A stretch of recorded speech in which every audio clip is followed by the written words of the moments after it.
Particularly around election time, the right will try and put a lot of fear in people by using words like socialism, communism, Marxism, and try to apply it to all sorts of people that they don't want you to elect.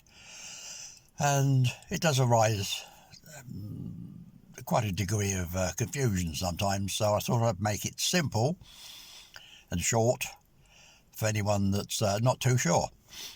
Okay, so capitalism for a start. This is the system most favoured by the Tory right, and basically, and very simply, is that the rich want to accumulate more and more of the wealth generated by you, the workers, and they'll go to any lengths to get it. So that's it, very, very simply. Next, socialism. Socialism is a system which seeks to moderate somewhat the effects of capitalism. So, in this country we have the NHS, social care, free education, that kind of thing. That is indeed socialism.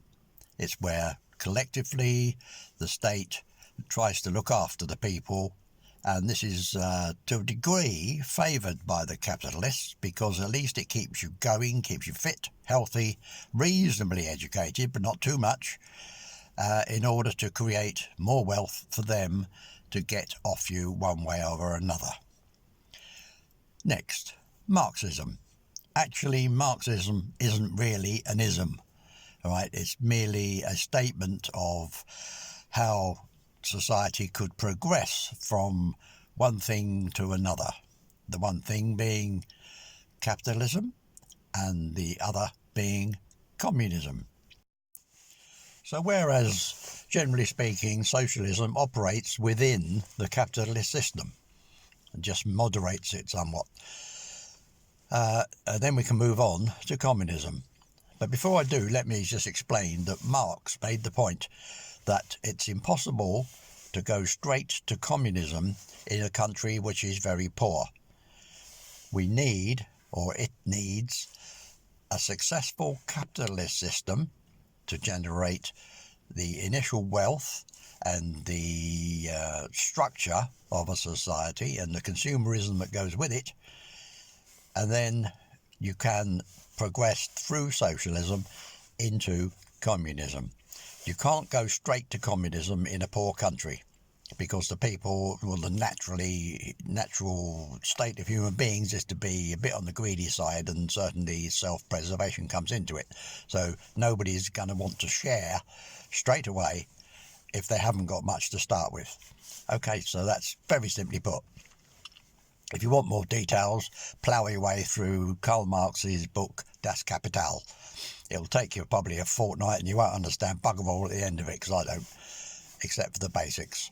Okie dokie, so on to communism. Communism being a system where the state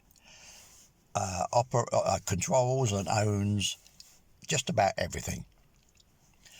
The idea being that everyone works together and shares everything that they make or produce for the benefit of all. Sounds absolutely wonderful, very difficult, I would imagine, to ever get it in place because it's never been successfully tried on this planet.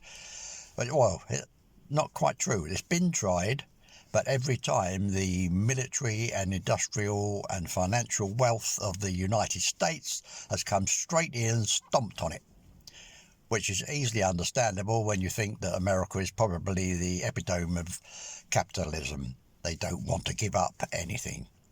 It could work, but it's never actually been completely successful. The fears are put across, that China, for example, is communist, the USSR was communist. No, neither of them are. Anyway, there we are. So in very simple terms, that's about it. Cheers.